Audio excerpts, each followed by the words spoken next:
هەر تەنها وەزارەتی ناوخۆ نییە کۆمەڵک وزارەتن بەڵام بەتاکید دەرەنجامی گفتوگۆ مادام ئێمە پێکەوە کار بکەین اینجا چ لە بەرژەوەندی پێکەوە کارکردنە ڕەنگە گرفت نەبی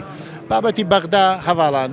کورد ئەگە یەکگرتوو بیتێن بە تاکید بە یەکگرتوو کاریگەری هەیە پێم وانیە هەلایەنێک بە تەنها کاریگەری هەبی چونکە ئەگەر کاریگەری هەبی کاریگەری ئەبێ لەسەر کورسیەکان بی خۆ دیاریشە لە دوای ئازادی عێراق لە دوای 2003 پارتی حزبی یەکەم بووە بە تاکید ئەو حزبەی کە کورسی زیاترە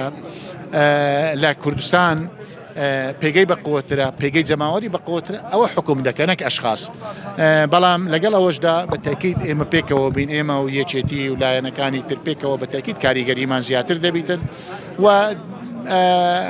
گرنگیش ئەوەیە کاریگەریەکە بۆ چبی بۆ حزبی سیاسی نەبی کاریگەریەکە بۆ دەستکەوتنەتەوەی و نیشتیمانیەکان و خەڵکی کوردستان.